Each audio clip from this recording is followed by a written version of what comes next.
Boa noite, eu sou a Rosa Scarnett. Estamos aqui no projeto Contos de Famílias, Cultura e Informação, que a gente tem o apoio institucional da Secretaria de Cultura e Economia Criativa do Governo do Estado do Rio de Janeiro. Esse evento é fruto de um edital que eu pude participar graças a esse livro que eu escrevi nas Tramas das Famílias. É um livro de contos com histórias fictícias e a gente está fazendo, ao total, 10 episódios, né? 10 vídeos, e a cada semana nós temos duas participantes que vão estar falando sobre esses contos que eu vou ler. Eu já vou, quem viu o vídeo quem viu o vídeo já está sabendo um pouco mais como funciona. Quem não viu pode ver, que vai ficar gravado no YouTube para todo mundo ter acesso a essa informação.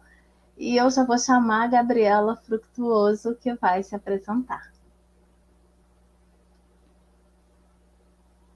Boa noite, Scarlett, boa noite a todos.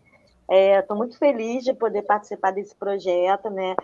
Fico feliz, muito obrigada, Scarlett, por poder estar participando e de alguma forma estar, né, trazendo alguma coisa do nosso trabalho, né?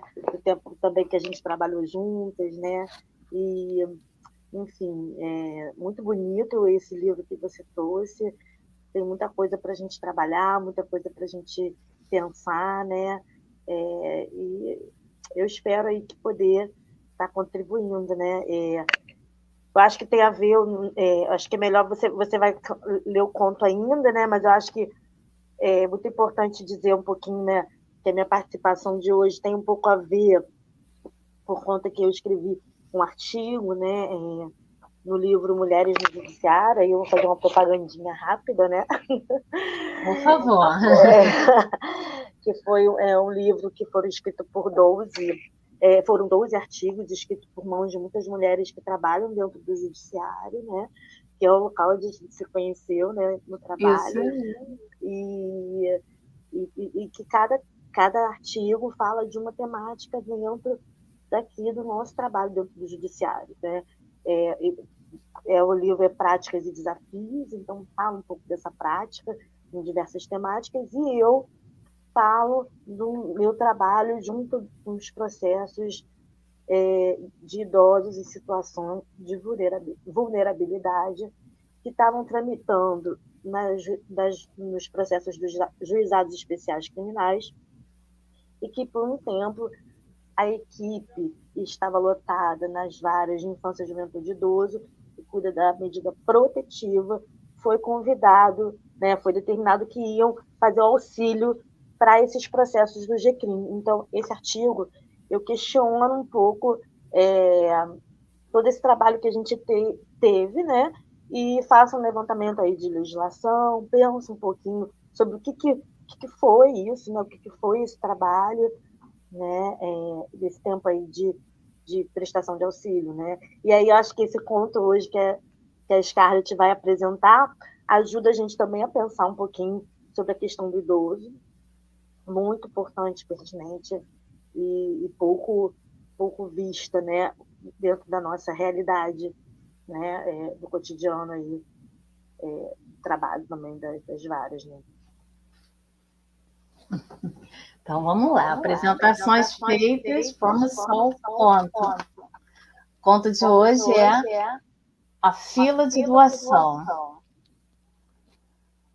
Já li a intimação muitas vezes e continuo sem acreditar. Como pode um filho tão bem cuidado querer interditar o próprio pai? Cuidei da minha família com a mesma dedicação que dedicava ao quartel. E por isso, sempre estimulei meu filho a trabalhar. Pouco dinheiro, quadro de recompensas, e quando ele era pequeno, eu o premiava com medalhas. Minha esposa morreu cedo demais. e redobrei meus cuidados enquanto ele crescia. Meu filho, no entanto, nunca estava satisfeito e raramente vinha me visitar. Não sei com que idade estão os meus netos. Na verdade, esqueci algumas coisas. Lembro que por um período fiquei internado. Foi um simples desmaio que tive no quartel, mas quando saí do hospital, estava reformado. Eu estava um pouco triste. Devia ser depressão. Minha sorte é que encontrei uma religião que pregava caridade. E foi ali que fiz minha vida mudar. Dei roupas e sapatos, desfiz da minha casa, da casa em que morava. Não precisava de uma residência tão grande. O carro eu vendi, já que mal saía de casa. Encontrei um amigo na vizinhança que todo dia traz quentinhos. Meu filho passou a dizer que ele quer tomar meu dinheiro, só porque meu amigo é negro. Parei de ouvir os conselhos do meu filho e pedi que ele não viesse mais me ver. E ele só vinha no dia do pagamento, queria causar tumulto e bagunçava a fila de doação. Ele não entendia que a minha alegria passou a ser ajudar as pessoas carentes, que faziam uma fila até o fim da rua buscando a caridade. Além de dinheiro, eu dava conselhos e coloquei várias regras na vizinhança. A vida por aqui melhorou. E um adolescente que chegava de madrugada gritando, passou a ter hora para chegar. Perto de casa tinha uma mocinha desesperada. Não conseguia a pensão dos filhos e passou a ficar parada nas esquinas. Comecei a ajudar a coitadinha para ela não passar humilhação.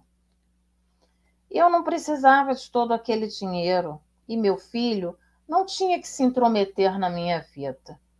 Ele tanto fez que falou de esquizofrenia num processo e para muita gente. Parei de tomar o remédio. Eu iria provar a todos a minha sanidade mental e contratei um advogado para fazer uma contestação. Passei a ficar muito nervoso por causa do processo e meu advogado me aconselhava a voltar com a medicação. É claro que eu ignorei. Era tudo culpa do meu filho e precisava provar para o juiz que estava bem. Mas meu sofrimento não tem fim. A visita de uma assistente social foi marcada no dia do pagamento. Eu deveria mudar o dia da doação? Não.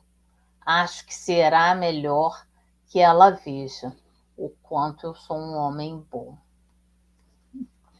E agora a Gabriela vai fazer algum comentário com base na experiência dela. Scarlett, eu acho que eu nem me apresentei assim, dizendo eu sou psicóloga, né? Trabalhei com Scarlett, que é assistente social, na época lá na ETIC Itaguaí, né? Que é uma equipe que, né? Como se fosse a clínica geral, né? A Scarlett do tribunal, então pegava, né, de infância, a família, a violência doméstica e criminal. E engraçado, né, Scarlett, que eu não me lembro, na época de Itaguaí, de ter pego nenhum processo de idoso. Lá, eu não me lembro. Se eu peguei algum, foi muito pouco. Não ficou marcado para mim, assim. Agora, na vara da infância, ali da capital, eu lembro de ter pego muito processo de idoso. Né? E o que são esses processos de idosos numa vara de infância, né? Porque a gente estava até um pouco conversando isso, né? Esse processo... como é que seria um processo de idoso, essa questão da... como é que você me perguntou? Prodigalidade. Prodigalidade, né? Eu falei assim, nossa, engraçado, eu nunca peguei algo nesse sentido que a gente tivesse que opinar com relação a isso, né? porque muitas vezes os processos que vieram para mim eram processos de idosos em situação de vulnerabilidade, de risco, né? Mas que cabe também a gente pensar nessa situação aí apresentada, né? E aí eu fiquei pensando assim, fiquei com muitas questões, né? Quando eu leio isso aqui, né? Quando eu leio essa questão da fila de doação, quando eu leio essa questão da esquizofrenia, né? Quando eu leio sobre a relação do pai com o filho, quando eu, né? Até que ponto era essa relação antes, né? Dessa situação da doação, até que ponto era uma relação, essa relação depois que essa situação começou a ocorrer. Como é que a gente poderia avaliar essa questão de um adoecimento, né? Como é que isso é avaliado dentro de uma vara ou de família, ou de infância, de juventude, de idoso, enfim. Como que se avalia isso, né? Então eu fiquei pensando assim, poxa, questão de idoso, né? E isso é uma das reflexões que eu trago nesse meu artigo, né? Porque a gente começou a atuar em processos que começavam lá no juizado especial criminal, mas que tinham uma situação de idoso e eram avaliados pela equipe da vara da infância e juventude de idoso que cuida da questão protetiva. Peraí, o processo que começou na vara, no juizado especial criminal, vinha para a vara protetiva de idoso, né? Aí quando a gente ouvia as histórias, eram histórias muito parecidas com essas que foi trazida no conto, né? Por quê? Porque são histórias de um esgarçamento de relação, né? De pai com filho, de um distanciamento, e que a gente não sabe até que ponto esse distanciamento é real, né? Porque tem a questão também do adoecimento do idoso, a gente também não sabe, né, até que ponto o que isso tem, né, pode estar vindo, ou até que ponto as diferenças mesmo de pensamento, as diferenças de como se leva a vida, diferença também cultural, assim, de faixa etária, né, de tempo, enfim, me faz pensar muita coisa. Então, assim, para a gente poder avaliar uma situação dessa, eu acho que tem que ter muito cuidado, né? Porque isso aqui indicaria, por exemplo, uma interdição. E o que implica numa interdição? Ele perde a capacidade civil dele de gerir o dinheiro dele e faz com que ele tenha um sentido na vida dele, né? Qual o sentido dele? É pegar o dinheiro dele, que é dele, ele não está usando o dinheiro do filho, ele está usando o dinheiro dele, está vivo, né? Usando o dinheiro dele para fazer uma coisa que não está colocando, até pelo que está escrito aqui, né? Ele não está colocando nada em risco, né? A vida dele em risco, né? Ele está colocando talvez o patrimônio, sim, né? Mas o patrimônio é dele. Né? Então, assim, tem que ter muito cuidado para avaliar essas situações, né? Porque senão você tira a subjetividade de uma pessoa por conta de patrimônio, vamos dizer assim, né? E muitas coisas, às vezes, vêm escamoteadas aí, né? Porque o idoso, quando envelhece, também ele tem uma questão que é a carência afetiva, né? Isso era uma das coisas que eu pontuei, né, no meu artigo também, né, que bate muito aqui com a sua história, né, do conto. Porque, assim, o idoso, quando ele vai envelhecendo, ele quer contar as histórias, ele quer se sentir útil, né? Poxa, já se aposentou, já não tem mais aquela serventia, né, no meio social, e a gente vive numa sociedade capitalista, né, que quer que você, né, seja produtivo, então você já perde um pouco isso. E aí, se você não tem a sua família ali, de que forma você busca a sua família, né? Muita gente busca pela justiça. Então, esses processos, por exemplo, que eu atuei do Juizado Especial Criminal, a maioria não era questão de crime, era questão, assim, de um abandono afetivo de filho com pai, e muitos de reflexo de abandono afetivo do pai em relação ao filho, porque já tinha um adoecimento de longo prazo, né? Ou então o filho que não sabia lidar com questões do adoecimento do pai e largou de mão. Então, assim, é difícil também para o filho que está ali acostumado com o pai ser independente, fazer suas coisas, ser chamado a decidir coisas sobre o pai, né? Então, qual é o limite disso também, né? Então, assim, é muito delicada essa relação quando se tem um processo de envelhecimento. A gente não está preparado para isso. A gente não está preparado para um ente querido nosso envelhecer, de repente perder a sanidade, de repente precisar que leve ao médico. Acho que congelou. Qual é o limite? Oi, voltou. Tinha congelado. Entrar no médico e a congelou. Oi, voltou. Então, eu pensei nessas questões todas, assim, que me fez pensar assim, esse conto, né? E fazer um paralelo aí com o nosso trabalho e com um artigo também que eu escrevi que me fez pensar algumas coisas, né? E com a situação nossa mesmo do dia a dia, né? Eu fico pensando assim, nós enquanto profissionais também atuando, né? Eu estou falando primeiro, né? Trouxe a reflexão da gente enquanto pessoa e sujeito nessa relação com o envelhecimento do nosso ente querido. Mas eu fico também pensando na gente enquanto profissional quando a gente lida com isso, né? Em todas as varas, não só em vara criminal, né? Como é o caso que eu atuei, vara protetiva de idoso, vara de família, violência doméstica, todas as varas em algum momento vai ter alguma questão de idoso. Né? E como é que o profissional lida com isso? Como é que o profissional acolhe isso, né? Como é que lida, né, com essas situações? Então, assim, são questões que a gente precisa parar para pensar de como que essa família se implica nesse processo de envelhecimento, né? Como é que a própria pessoa se implica e a família se implica, né? Porque você é muito delicado você tirar do outro o direito e a capacidade civil de gerir sua vida. Né? Pensar no limite disso é muito importante. Assim. Nesse caso, né, vamos dizer assim, eu não conheço muito da história, mas do pouco que foi dito, se eu tivesse indo junto com a assistente social aí nesse dia de visita, que eu gostei de ir. Ela sempre gostou de fazer visita. Sempre fui junto, né? Até hoje, sou dessas. Eu gosto de ir junto, eu gosto de participar, trocar. Então, assim, eu acho muito bom isso, né? É uma troca muito rica, esse trabalho em conjunto, né? Então, assim, que eu acho que o olhar dos dois profissionais acaba se juntando de uma forma que faz a gente ter uma leitura assim mais ampla, né, da situação, né? Eu vejo,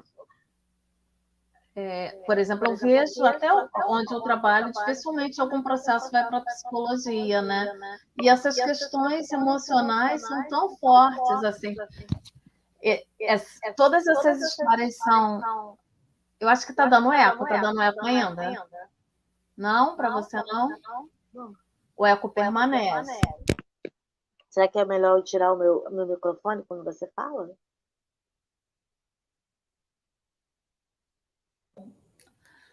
Tá conseguindo ouvir? Melhorou? Sim? Ah, que bom. Qualquer coisa me avisem aí. Agora eu vou ficar mais... Não. É só o áudio dela mesmo. Agora foi. Eu não sei de quem é. Mas, enfim, se melhorou, tá bom. Acho que era o da Gabriela que estava aberta, né? O sol, né? Então, assim, essas questões são muito emocionais também, né? Esses contos são todos fictícios, e aqui eu fiz uma situação muito ampliada, né? Porque a gente está dentro da literatura, então a gente se permite brincar, ilustrar um pouco, fazer uma espécie de, né, uma metáfora mesmo com a vida real. Mas quantos processos a gente pega que as pessoas falam coisas semelhantes, não chega a ter uma fila, né? Que pega a rua toda, que eu tenho essa imagem.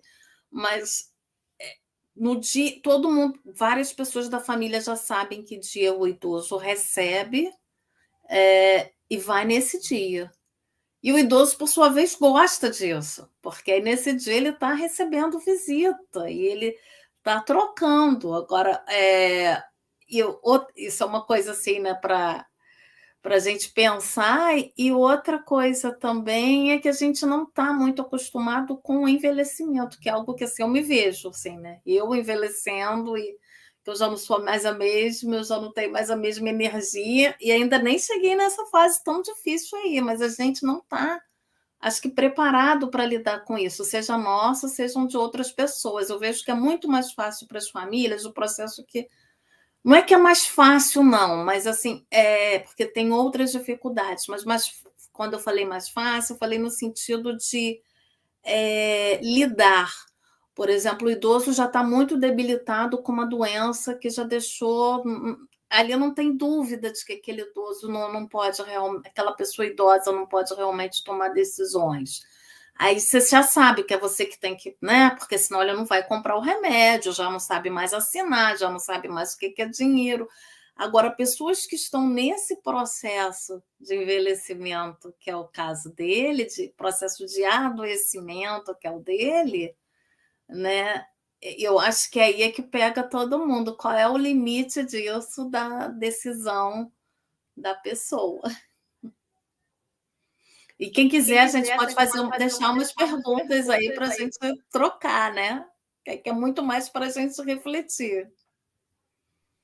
Scarlett, acho que quando você fala, eu tenho que tirar meu som, porque senão acho que o eco vem daí. A gente falando as duas com som junto, né? Eu estou falando, acho que quando eu falo, você tem que tirar o som. Deixa eu ver. Né? Então, eu acho, Scarlett, que é isso que você está falando, né? Qual é o limite nesse processo de envelhecimento?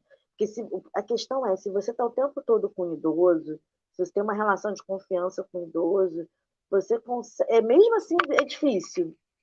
Mesmo assim, é difícil, porque você vê o idoso perdendo algumas funções muito importantes, mas você tem que ter todo um cuidado para você intervir ali. Estou falando isso no idoso assim da família, né?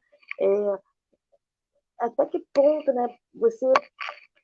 Quando você, né, intervém, quando você não consegue intervir, acionar a justiça também acaba sendo uma questão que é um divisor de águas, né? Porque assim, o idoso ele se sente traído, né, por você.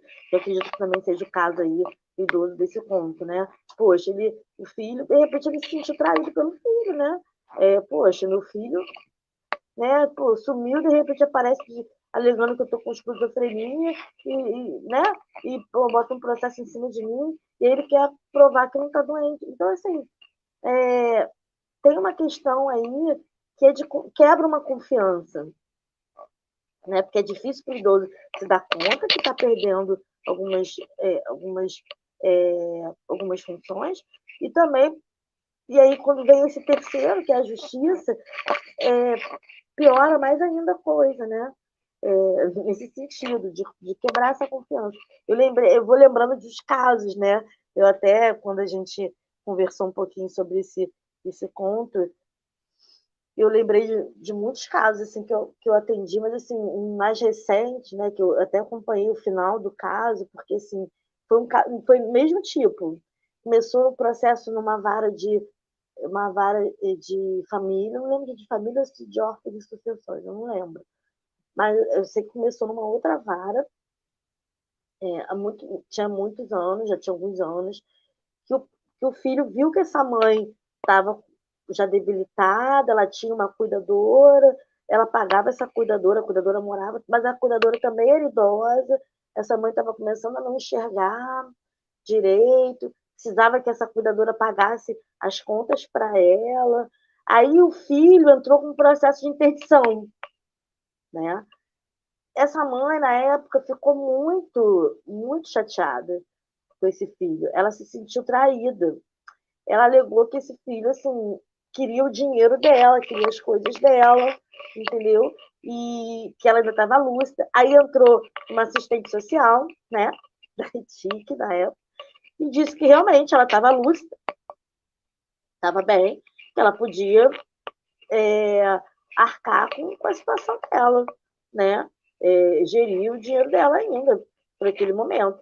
E a coisa, beleza, o processo foi arquivado, ela brigou com o filho, não quis mais assunto com o filho, e acabou a família ali, né? E esse filho não conseguia mais se aproximar dessa mãe. O que aconteceu? Passou-se um tempo, essa cuidadora, o neto dela se mudou para a casa da mãe, o neto, com a mulher e os filhos, e botou a avó, que era cuidadora, para fora de casa. Pegou os cartões da idosa e estava gerindo tomou conta de tudo. Botou a idosa no quartinho empregado e tomou conta de tudo. Aí o que aconteceu? A cuidadora ligou para o filho e falou: você tem que fazer alguma coisa, porque o meu neto né, tomou conta de tudo. Aí o que aconteceu? O filho foi, deu parte na polícia, né? Deu parte na polícia. Foi nessa vara que é do idoso, acho que foi em Copacabana, se não me engano. Eu sei que o processo chegou no Ministério Público e tal, não? Chegou lá na vara, né, do idoso, na vara da infância e juventude do idoso, e aí pediram para a gente averiguar a situação. Fui eu e uma assistente social lá na casa, e a gente, nossa, a idosa estava num estado, assim, caótico, né? Caótico, e a gente foi, assim, deu uma incerta lá na casa, né? Porque a gente foi sem agendar, né? Não é uma coisa que a gente tem prática de fazer, normalmente a gente liga e vai e tudo mais, mas era uma situação que a gente precisava ver se tinha alguma questão, então a gente foi. E realmente era tudo verdade, que, né, da denúncia lá que tinham feito. E esse filho estava disposto a assumir essa mãe. Falou: eu estou disposto. Aí ele fala: eu já estava vendo há muito tempo, quando eu entrei no processo de permissão, que minha mãe não estava bem. E eu fui mal compreendido, né? Eu fui mal compreendido. Mas eu estou disposto. Mas olha, teve que mover, teve que ir polícia, teve que. Porque assim, essa idosa estava em cárcere privado nessa casa, né? E teve que ter despejo, porque aí tiveram que despejar esse neto aí com a mulher e 2 filhos, eram filhos crianças. Então, assim, foi um caso muito complicado. Depois eu fui até a casa lá do filho. O filho tinha casa, tinha uma vida, ele não queria o dia da mãe, ele queria que a mãe não fosse ludibriada, né? Se ela tivesse bem feliz, né? Acho que ele falou: olha, se ela tivesse bem feliz, né, dando o dinheiro dela pro neto dos outros, não tô nem aí, entendeu? Porque ela estava feliz. A questão é que ela, ele não estava tratando dela, não estava cuidando dela, ela não estava bem, entendeu? Ela ficou cega, porque ela tinha que fazer tratamento na vista, ela não fez. Ela tinha pressão alta na vista, né, glaucoma. Então, assim, ele teve que tomar uma atitude, entendeu? Então, o limite da coisa aí foi essa questão aí, sabe? Então, aí vem o terceiro, né? Nesses casos é necessário, né? Mas o quanto é delicado também, né? E ela ficou ótima, tá? Esse caso eu cheguei a acompanhar até o fim. E depois eu fui lá na casa do filho, ela estava muito feliz. Tipo assim, fez as pazes, né? Poxa, ainda bem que meu filho me salvou. Então, tudo aquilo do início, né? Que ela estava com raiva do filho, daquele processo inicial da interdição, tudo se reverteu, né? E foi isso. Então, assim, mas são casos muito delicados, realmente, né, Scarlett? Então, a gente precisa ter um preparo aí para lidar com isso. Nossa, adorei que você contou essa história, porque você ilustrou bem uma situação que aí sim, né? Não tem opção para numa situação dessa com esse idoso, o poder público entrar. Você vê que não entrou nem só a justiça, né? Foi a polícia, foram vários órgãos, porque a lei prevê isso e a gente vê que essa pessoa idosa estava desprotegida, né? Estava desprotegida e sofrendo um abuso financeiro, entre outros, né? Abuso na sua saúde, inclusive, a ponto de ficar cega. Também já estou em um processo assim, que quando chegou nas nossas mãos, ela já estava cega, e aí você vê que a pessoa não tinha cuidado, o plano de saúde tinha sido feito há pouquíssimo tempo, uma pessoa que ganhava tinha 2 pensões e era um salário muito bom, que daria para ela ter um plano de saúde caro, e ela tinha agora um baratinho que foi feito há pouco tempo, sabe?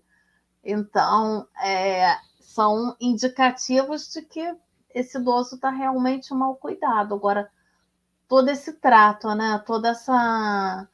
É importante a gente conseguir entender esse limite, né? E eu lembro também de uma situação muito interessante, que a filha... Era um caso de interdição, a idosa foi interditada, mas aí ela tinha uma coisa de ver o filho, levar um pratinho de comida para o filho, e a filha, que era curadora, aquele filho que é o dinguinguim da mamãe, e aí tinha a outra que não era dinguinguinha, mas que era a pessoa firme que realmente vai proteger.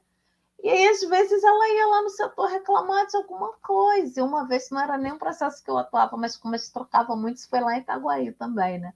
Eu já conheci um pouco e eu atendi, foi um atendimento de balcão, falei assim, olha, é o filho dela também, sabe? Como é que a gente vai tirar esse afeto dela não ficar preocupada que está chovendo, como é que ele está, será que ele já chegou em casa, ou querer levar o pratinho de comida no domingo? É o filho dela. Aí tinha toda uma questão moral da filha, né? Porque meu irmão é isso, meu irmão é aquilo, que eu não sei. Mas continua sendo filho dela, né? E aí até onde também vai o limite do curador, né? Porque o curador também não se torna alguém que, a não ser que seja absolutamente necessário para a existência da pessoa curatelada, né? Porque senão não quer dizer que ela perdeu, né?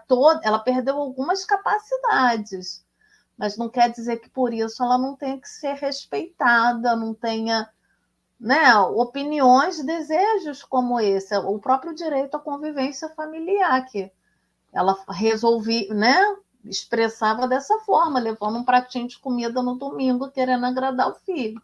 E aí outra irmã chateada. E nem tudo, né, Scarlett, tem essa questão da a tomada, a interdição não é a única solução, né? Eu aprendi isso muito, inclusive com vocês, né? No trabalho do dia a dia, né? Eu trabalhei com muitas peritas lá na Vara, até a Elita, que eu já vi que está aí. Boa noite, Elita, né? Assistente social, perita, Lilian, que a gente trabalhava muitos processos de idosos juntas, né? Tem a tomada de decisão apoiada, né? Que não é a total interdição, né? Então, assim, às vezes esse idoso ele precisa de alguém para ajudar ele em algumas coisas, algumas tarefas práticas diárias, né?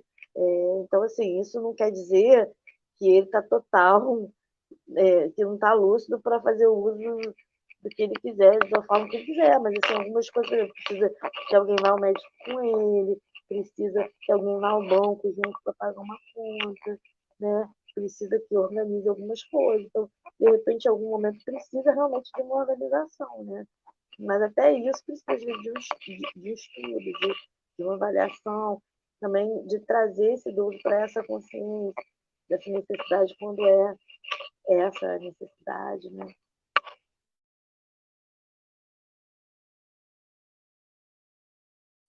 Não tem perguntas, né, Larissa? A Larissa aí, que é o nosso apoio técnico, que fica aqui olhando. Eu acho que a gente já pode encaminhar para o final, né? Se você quiser deixar alguma orientação, alguma sugestão para as famílias aí da sua experiência, né? Como é que a gente pode lidar com o idoso? E foi muito bom que você falou disso, né? Do processo de decisão apoiada, porque a outra coisa também que sempre que eu falo, as pessoas se impressionam, não sabiam que existia, é a curatela compartilhada. Porque eu já atendi processo assim, por exemplo, é o pai, né? Que o pai que está necessitando de interdição, aí a esposa dele que está pedindo, mas você vê que a esposa dele também já é uma idosa, também já está num processo de adoecimento, e tem uma filha que está ali, né, ajudando, apoiando, aprendendo a tomar pé das coisas. Aí eu já falo essa possibilidade, olha só, de repente vai ter um dia que a senhora não vai poder. De repente, se a gente já começa uma curatela compartilhada aqui, vai ser uma possibilidade de repente, vocês não terem todo esse trabalho no futuro, né? E uma complementada a outra, porque naquele momento aquela idosa já ainda conseguia fazer a esposa várias coisas, mas a gente sabe que tem família que é assim, tem um que cuida, mas o outro vê a coisa do banco, o outro vê a coisa do remédio, né? Vai lá no SUS pegar lá na clínica pegar a medicação. Então, assim, as pessoas se dividem. Quando elas conseguem, em alguns órgãos, serem reconhecidas e percebidas como alguém da família, bem. Em alguns outros órgãos, elas não vão ser. Então, por exemplo, sobretudo situações que têm a ver com dinheiro, né, recebimento de dinheiro, ou você tem ou você é procurador, ou você, né, é curador, ou você tem realmente alguma coisa formal, ou você não consegue resolver nada, e aquela pessoa idosa que vai ficar prejudicada. Então, assim, quando eu falo essa coisa da curatela compartilhada, as pessoas ficam, existe? Não, então a gente quer, porque divide, que a gente já está dividindo mesmo. E é uma informação, acho que é importante, mas deixa para a gente, agradeço a presença de todos. Quem chegou mais tarde, não viu tudo, fica gravado aqui no YouTube. Peço desculpas aí por qualquer problema no som, enfim, a gente está aprendendo, está acertando. E vou passar a palavra para a Gabriela fazer as considerações finais dela. Tem um comentário, né? Se quiser comentar falar do comentário já terminar. Tá. A Márcia, né, falou que temos que cuidar para não cercear o idoso por discordar de suas atitudes, desejos e práticas. Concordo, Márcia, com você. E isso é um cuidado que a gente tem que ter nessa nossa escuta, né, profissional, e na nossa escuta também enquanto pessoa próxima, né, do idoso, né, porque a gente, né, pode não concordar, mas muitos momentos a gente precisa respeitar, né, essas diferenças, né? Então, isso é um cuidado que a gente precisa ter com as pessoas idosas que estão ao nosso redor, né? A gente tem o Estatuto do Idoso, né, que é um estatuto que é de 2003, se eu não me engano, mas ao mesmo tem uma previsão de ter uma vara especializada do idoso, mas enfim, é uma prerrogativa que ainda não foi, não temos uma vara especializada do idoso aqui no Rio de Janeiro, né? Então, assim, a gente vê que a coisa, com relação ao idoso, a questão das políticas, existem umas políticas muito interessantes no Rio de Janeiro, né, na capital, né, que a prefeitura faz, né, são os projetos que foram criados esse ano, recentemente. A gente teve uma reunião junto com a prefeitura para poder saber sobre esses projetos. Então, por exemplo, tem projetos de ajudar o idoso que tem uma renda pequena, então você consegue escrever o idoso, eles têm um número X de vagas, então é tipo uma complementação na renda do idoso, né? Tem projetos para incluir o idoso em trabalho, então tem idosos que você consegue incluir, tem aluguel social para idoso, né? Então tem alguns projetos, se eu não me engano é 60 a mais, uma coisa assim, o nome desse projeto, que são alguns benefícios, né, que a prefeitura aí reorganizou, né, com relação a essa promoção da saúde do idoso e do bem-estar, né? Então, é a Secretaria do Envelhecimento Saudável, né? Então, assim, eu acho que vale a pena quando vocês conhecerem alguma situação de algum idoso que esteja passando por alguma necessidade, entrar em contato com essa secretaria para se informar com relação a esses benefícios, né? Qual é a porta de entrada? Se eu não me engano, a porta de entradas é o CRAS, se eu não me engano, né? E o CREAS, né? Dependendo.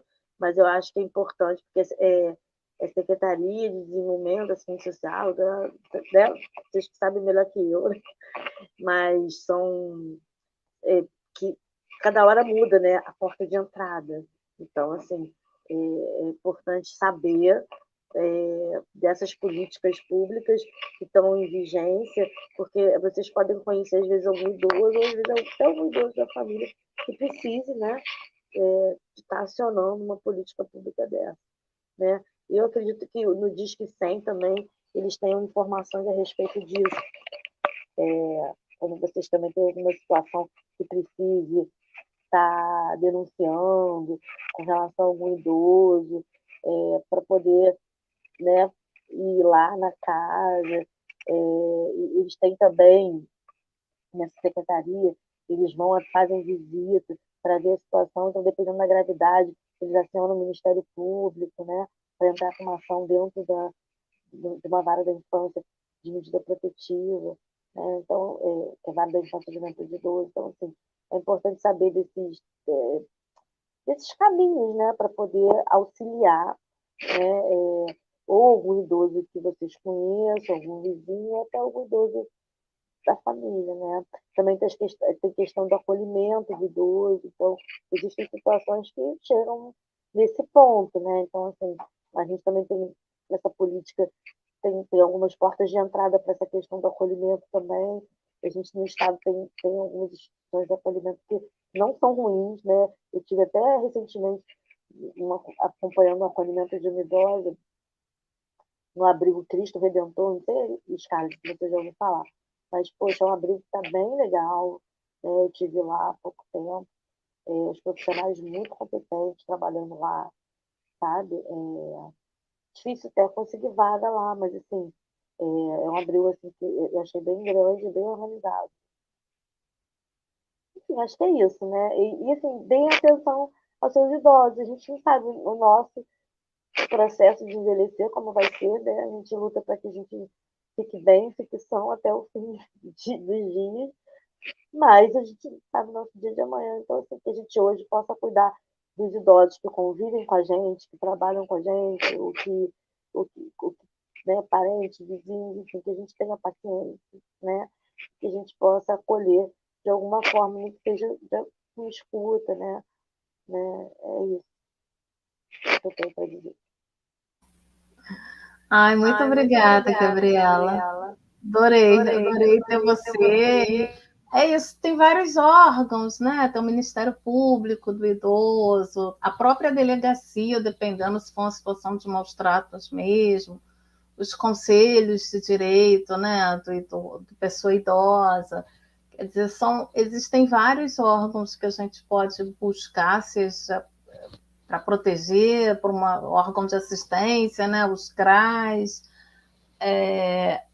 E acho que é sempre isso, né? Ouvir, tentar entender e buscar esse apoio, né?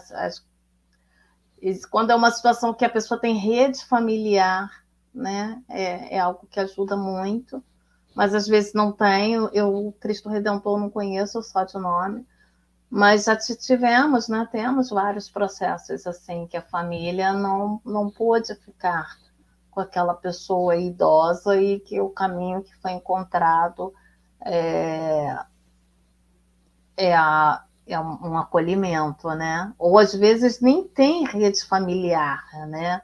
Também tem situações assim, aí o Ministério Público que passa a ser o dono da ação, né? Porque é o Ministério Público, não quer dizer que por não ter um familiar, alguém que procure a justiça, que não vai ser aberta uma ação, vai ser aberta, só que aí quem abre é o Ministério Público. Agora, de alguma forma, isso precisa, né, seja através de um canal de denúncia, de alguma forma isso precisa chegar nos órgãos públicos para que sejam, né, tomadas. Eu já fui também em visitas assim, que era para, né, saber se tinha denúncia de risco, e muitas vezes tem mesmo, né?